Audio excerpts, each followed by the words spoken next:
CNN's continuing coverage. What you're looking at there is a podium, clearly, with microphones on it. It is inside the San Francisco airport, I am told. We are waiting for officials to come and hopefully shed some new light on what happened yesterday when that 777 made a crash landing. Miraculously, everybody believes. Most people survived. Tragically, 2 young teenagers from China did die. Joining me now, Peter Goelz. He's the former NTSB managing director, one of them anyway.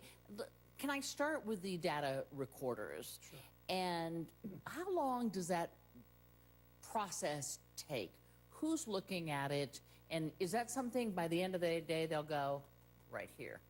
Well, it will. It will be a fairly quick process, and they have a secure lab at the NTSB in which they both listen to the voice recorder, which is very well protected, and they will download the data from the flight recorder.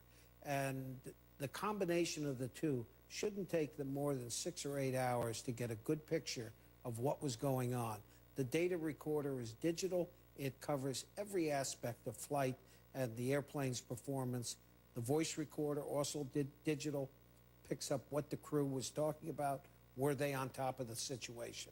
So if there is something that went wrong with the equipment in some way, shape, or form, that will immediately show up in the data part of the recording. Absolutely. If the plane was coming in too low or too fast, at the wrong angle of attack, it will be easily identified from the data recorder. So it seems to me that by the end of the day, you'll have they at the National Transportation Safety Board will have a fairly good idea of what happened, that there may be other components that led to it. Most of these investigations, I said earlier, that tend to come up with sort of multi reasons why something happened. It's generally, you know, one event Right. and then another.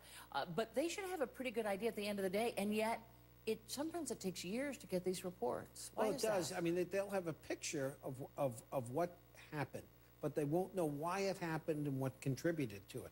For instance, in the accident at Heathrow a couple of years ago, where the engine spooled back and the plane crashed short of the runway, they knew that happened, but they had no idea what caused those engines to perform in that way. I mean, it could be a similar case here. They may see what happened, but they're going to say, now, why did that happen? What caused this to take place? They may also see human factors at play. You know, were the pilots on top of the game? Did they do their checklist? Was the right pilot calling out the altitude correctly? That will come out. Some of the information that we're hearing from passengers is interesting to me, and I'm wondering, have they corralled the passengers? I mean, obviously some are in the hospital, but do they take their addresses? It seems to me that they could probably add something, or does the data and how the wreckage is strewn, is it mostly scientific evidence rather than those first-hand reports? It is mostly scientific evidence. I mean, they do take witness interviews.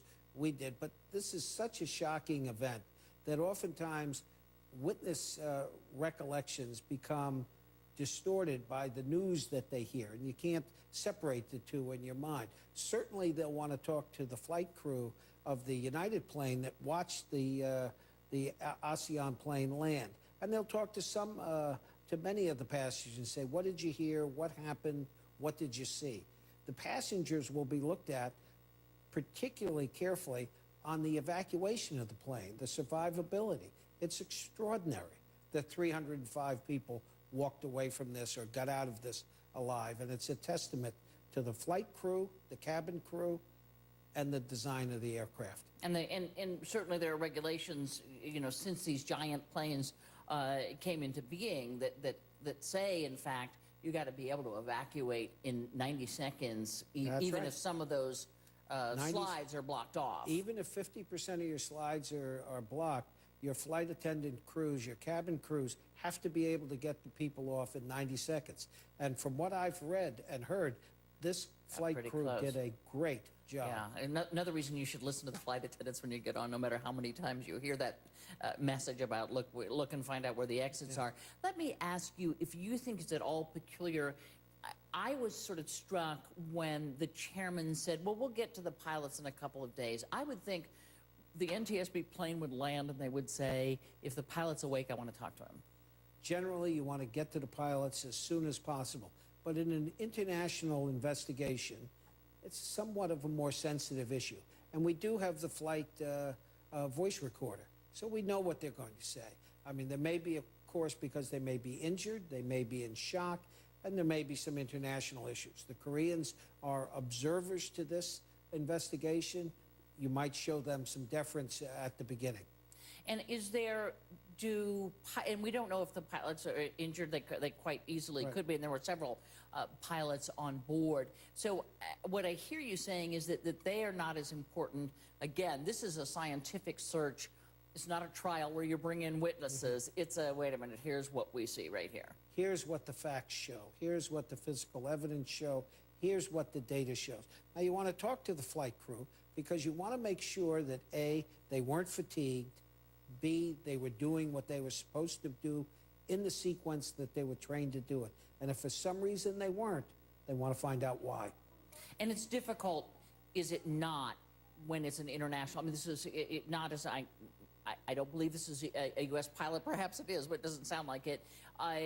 And so that, if there were some malfeasance, and we don't know, this may have That's been right. a total plane malfunction. We have no idea. But if it were a pilot thing, that brings in a whole nother level of difficulty. Well, it does. I mean, these investigations with multi-country involved are governed by a treaty, and you follow the procedures, Right. you follow the protocols, and you do try to show deference to other countries. Sure. Lots of sensitivities, both personal and That's right. diplomatic. Thank you so much, Peter Goelz, former managing director of the NTSB and an aviation expert. We appreciate it today. Thank you, Candy.